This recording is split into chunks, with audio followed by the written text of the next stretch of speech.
안녕하십니까. 자산관리사 강좌를 맡고 있는 백이영이라고 합니다.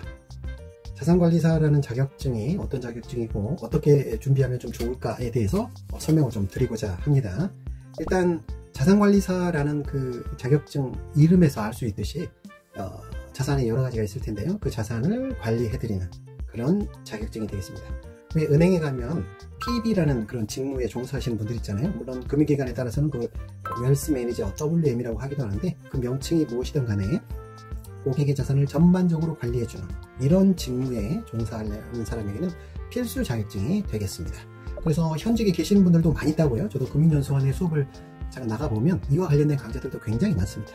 그리고 금융을 준비하시는 분들, 금융권의 취업을 준비하시는 분에게도 아주 유용한 자격증이 될 거예요.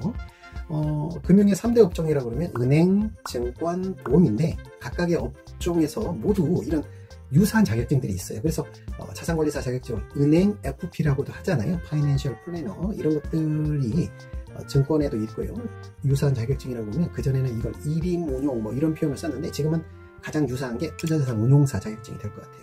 보험에는 IFP라는 자격증이 있습니다. 그래서 금융업에서 이렇게 자산관리에 대해서 관심이 많아질 수밖에 없는 게, 기존에는 이렇게 단편적인 금융상품을 고객이 전달하는 정도에 멈추었다면, 이제는 전반적으로 고객의 자산을 컨설팅, 관리를 해드리고 그러한 자산을 유지 관리하고 승계까지 뭐 이런 부분에 종합적인 컨설팅을 해야만 장기적으로 고객이 이탈하지 않고 관리가 되고, 금융상품들이 이제 고객의 니즈가 다양하잖아요. 그 니즈에 맞게 크로스셀링이 이루어질 수 있거든요. 그래서 명칭은 다 틀릴 수 있겠지만 결국은 자산관리업에 굉장히 관심이 많아질 수밖에 없다라고 생각하시면 될 것 같아요. 그래서 이 자격증이 이제 금융권의 취업을 준비하시는 분들도 중요하겠지만 현업에 계신 분들도 굉장히 많이 따고 있고요.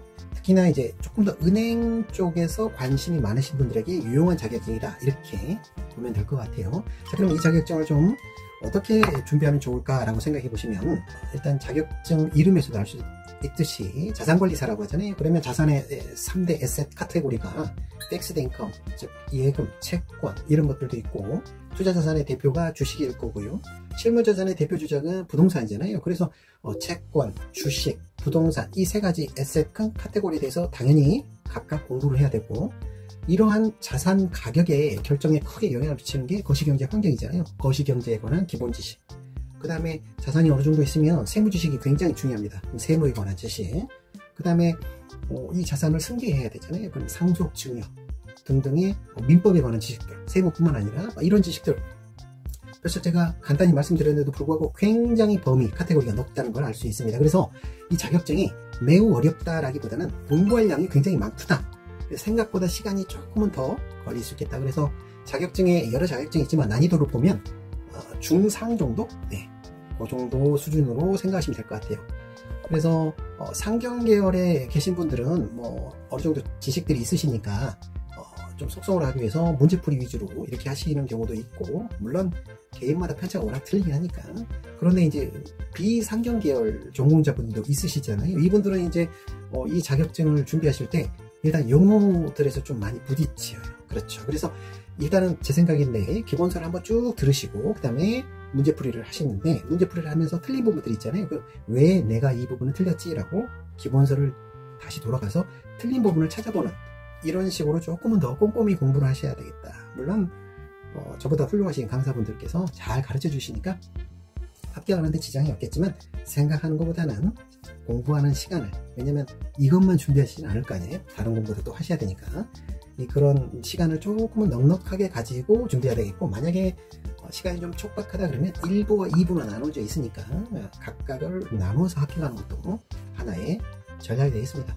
자격증 공부하시다 보면 단순히 공부뿐만 아니라 나의 자산을 관리하는 데 도움이 되고요. 살아가면서도 필요한 지식들, 경제학이든 민법 지식이든 세무 지식들이 이렇게 굉장히 다양하게 이렇게 포괄적으로 공부를 하기 때문에 여러분의 살면서도 굉장히 도움이 되는 자격증이다, 이렇게 말씀드리고 싶어요. 그래서 자격증 합격 여부를 떠나서 여러분의 금융 캐리어가 빛나시기를 기원하겠습니다. 여러분의 성공을 기원합니다. 백영이었습니다.